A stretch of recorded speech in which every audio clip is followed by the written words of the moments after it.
I appreciate sitting with all of you this evening. It's such a beautiful evening. To be in front of the Zoom screen is quite a dedication to practice. But there will still be daylight, a couple of hours of daylight when we're done.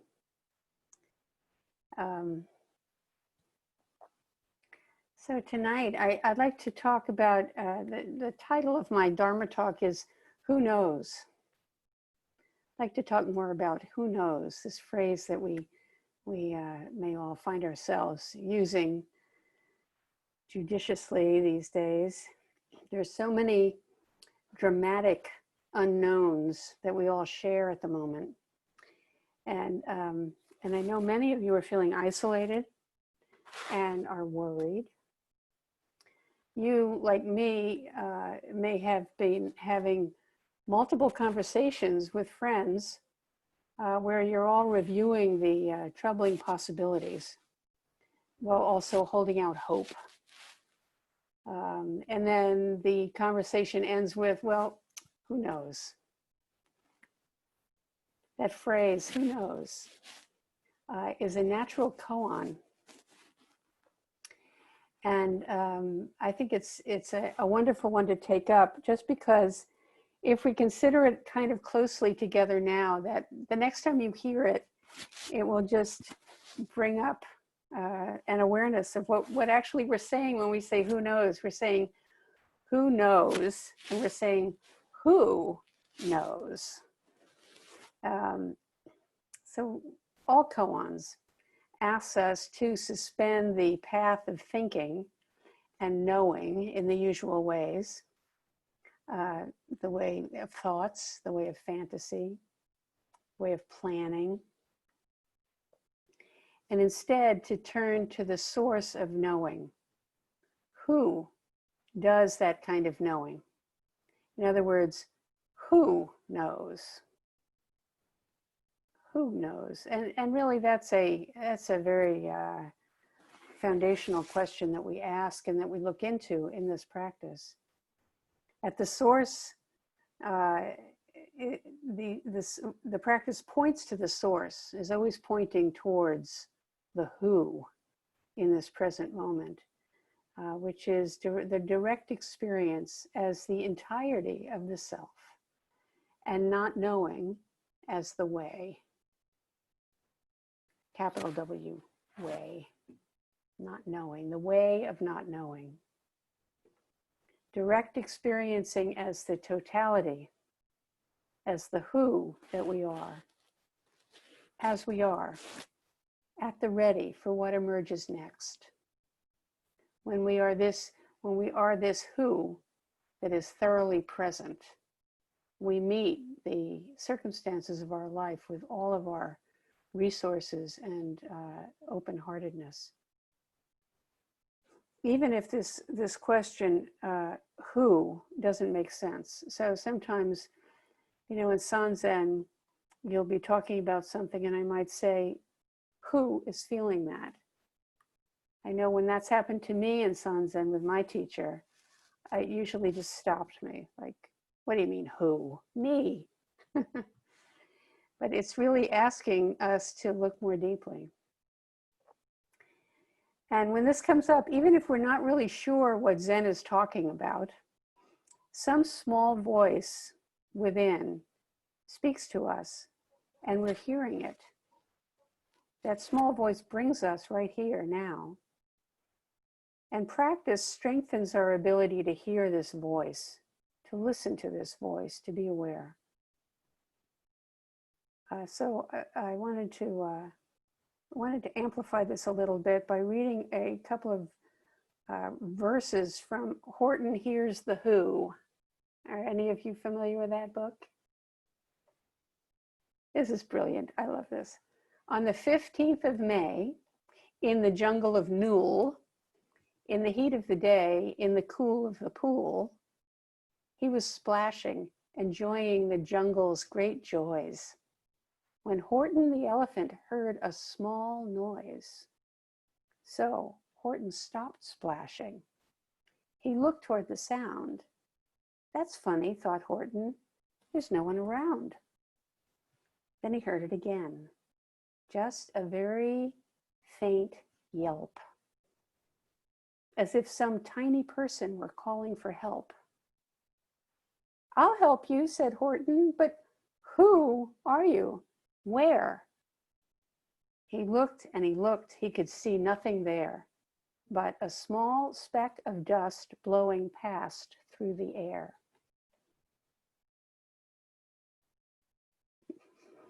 That's one of our early koans.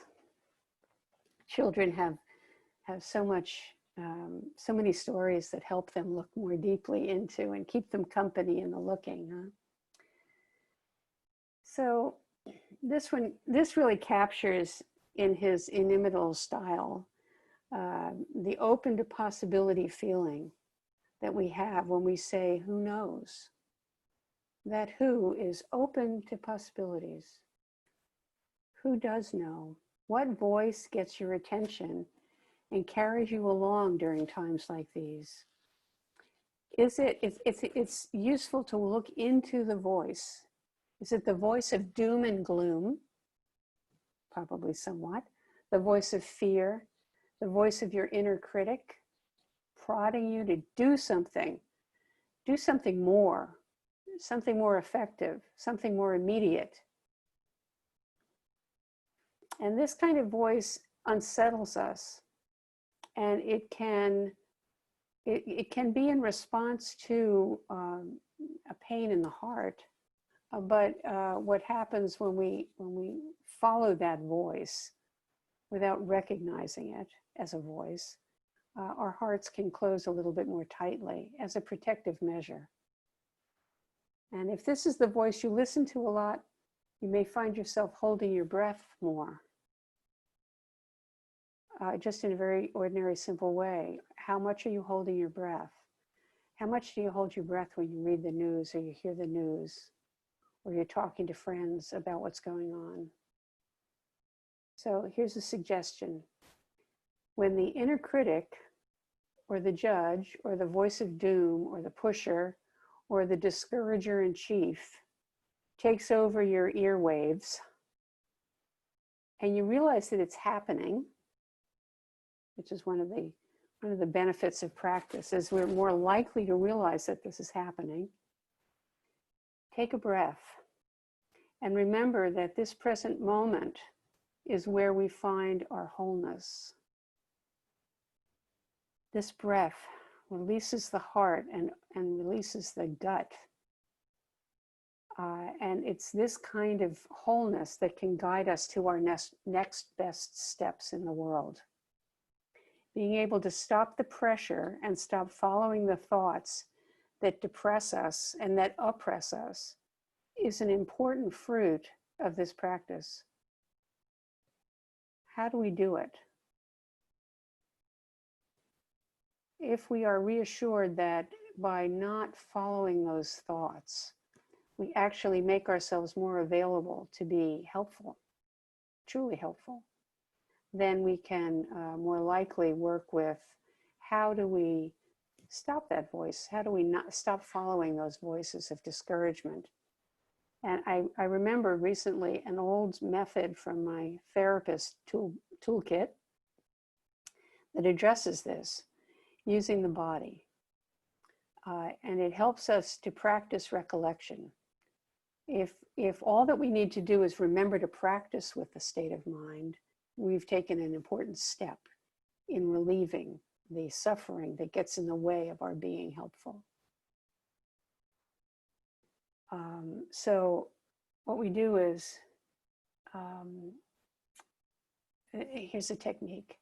You write down some sentence to the effect of, I will recollect my intention to be in this moment. I will remember, I will realize my intention to be in this moment when difficult thoughts take me over. I'll wake up to it. So you write that down in your own words. And then when you've gotten the right sentence of what you want to do, you write the same sentence down with your non-dominant hand. And you may do that several times because you can only write with your non-dominant hand by bringing complete body attention and mind attention to the writing, which imprints it a little bit more deeply. It's very easy to write with your dominant hand and have a moment where you think, oh, good, good, good. But it doesn't necessarily help you remember when you most need to. So writing with your non-dominant hand may be quite useful. When you can reliably lay claim to presence in moment-by-moment experience, when you can count on yourself, you can count on your practice to be at the ready when you most need it, so that it goes beyond just a theoretical practice, but it becomes very practical, very practiced. Then you have a true refuge, and you can be free to be the who that you really and most fully are. We can find ways to live that are environmentally friendly, or that can in some small way help to bring systematic change to the institutions that are exploiting and outraging and bringing harm to our fellow beings.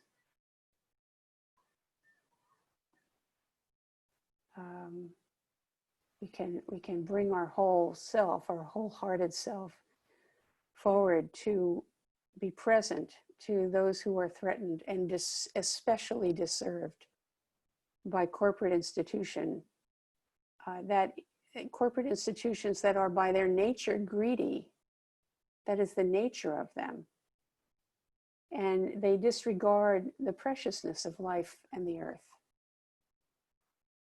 This is very much a bodhisattva path.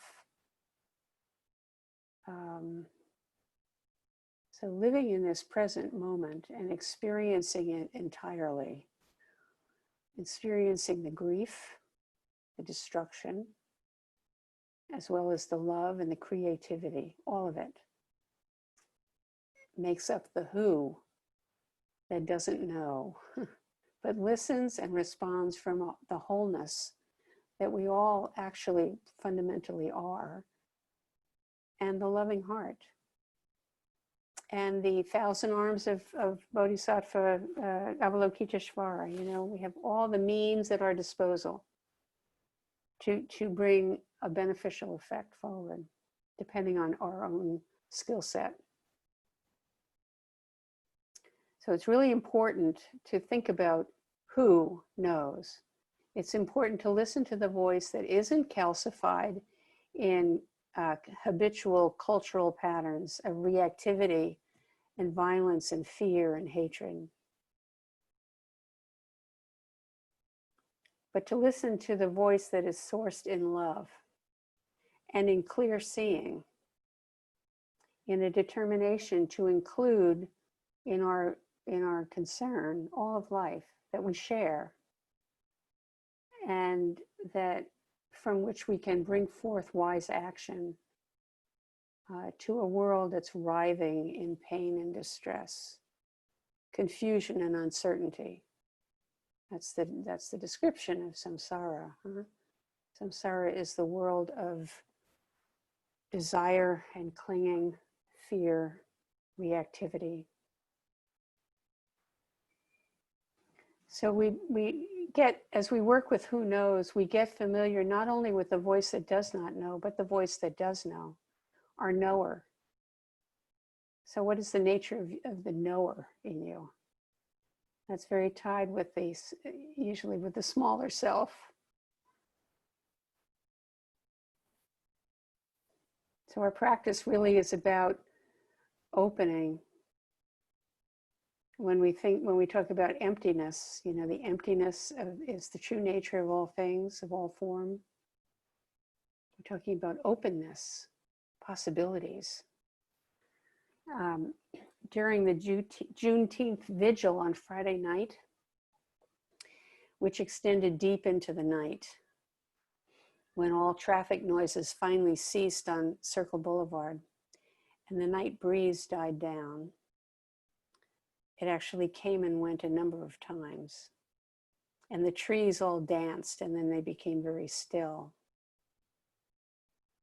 I remembered how vital it is to listen to this voice that is not about knowing, that's not concerned with knowing, but is open completely and includes everything and is simple, is simplicity. It's the mind and the heart that is quite direct and simple. To be completely ourselves, which is really what we're doing in Zazen. We sit completely ourselves. To sit that way takes settling down quite thoroughly into the body and into company with the earth. We are the earth. Zazen outside of a building on the living earth is very important, is precious. It's a precious practice. The Buddha always sat at the base of a tree. If we have that available to us, I recommend it. Take your chair outside and a blanket and sit. Sit late at night also. I'm now starting to recommend to people who can't get to retreats, spend an entire night outside. Just being present. Meditate, but you don't even have to, it doesn't take a lot. You just sit there and be present to what it is. There's so much. It's so rich. It's so sweet. And outside, after the lights are out and activity is stilled, the activity of the mind runs on and on, but slowly it stills as well. And we receive the help of the natural world unobstructed. So as Gary Snyder wrote in one of his notebooks, there is an interior ease and freedom carried not only to persons, but to all the universe, which is in essence and always freely changing and interacting with no obstacles. The way to do this, he continues, is to be completely oneself and to discover one's own voice and what one has to say, while also not ignoring all that has gone before. We are in an ancient wisdom tradition. We are in company not only with the entire natural world, but with multitudes of wise beings, and the wisdom of animals and plants. We receive the ancient and more recent teachings from wise ones in the way of the Bodhisattva. So in this practice, we are recipients of massive amounts of wisdom that just remind us to listen to our own, not somebody else's wisdom, but can confirm our own. And we're all about listening to them and discovering in our own hearts and in our own individual ways how to apply them to our own suffering world. The world that suffers internally in each of us, our own suffering, and also outside of us. So now I'm going to talk just a minute more about Zazen. Zazen opens us to possibilities. Not knowing what to do when you do Zazen is exactly right. It's exactly right. Just being present with what should I be doing? Or you use your counting breath, wondering, why am I doing this? Or you just muck about with your attention fully on your internal experience until in a certain way it runs out of interest for you and you begin to just settle down and be present. I think that's kind of the course that it takes. Zazen is one and the same with practice enlightenment, Dogen Zenji says. He calls it not enlightenment, he calls it practice enlightenment, meaning ongoing. So how is this? Well, take this on and ponder it as you sit. Practice enlightenment. Ponder it in the breath. Practice enlightenment. Sitting in the body, I'm practicing enlightenment. in the posture, and the experience of not knowing, practicing enlightenment, pondering, not thinking. What is that pointing to in my own experience? Everything that we have been and experienced tempers the who that we are in this moment as we ponder. Everything we've experienced, we bring to this moment. It conditions this moment. So during that night of vigil, I went into the new Zendo, which has incredible acoustics. So if ever you're there, be sure you go in and do some chanting. It's very special. It's very wonderful. And I turned to the Dogen's Fukan Zazengi, Universally Recommended Instructions for Zazen, in which he says, once you have adjusted your posture, take a breath and exhale fully. Rock your body right and left and settle into steady, immovable sitting. So that in itself is a practice. First you move, and then you become completely immovable. Now that's interesting. The way kids do sometimes. They just, I don't know if you ever did that. I did it as a kid. I was like, how still can I be? And then you just be there while you breathe. Okay, and then he says, think of not thinking. Not thinking, what kind of thinking is that? Well, thanks, Dogen, because that's my thought exactly. Like, what do you mean? Non-thinking. This is the essential art of Zazen. He says non-thinking. Thinking and not thinking, both are in the realm of delusion, he specifies. Non-thinking. So what is your experience of non-thinking? What is your experience of non-thinking? What is here in the mind stream that is not about thinking?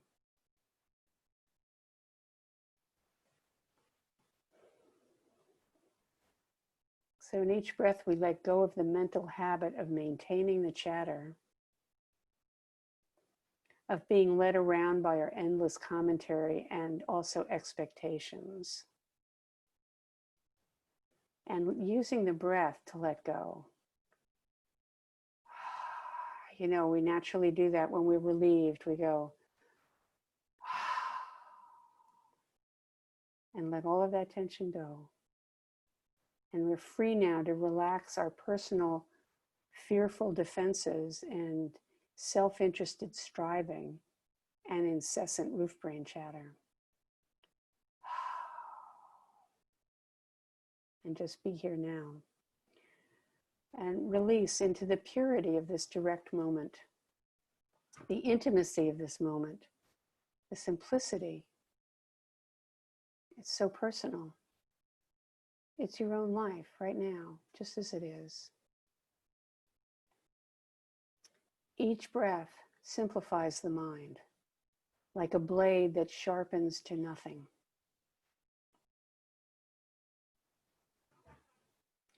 And then, only the ever-emerging who knows what we'll experience. Who knows what we'll experience when we let it all go. So last night, sitting in the dark garden at Sangha Jewel, I experienced that. It was late in the night too, so I was really relaxed and just being there.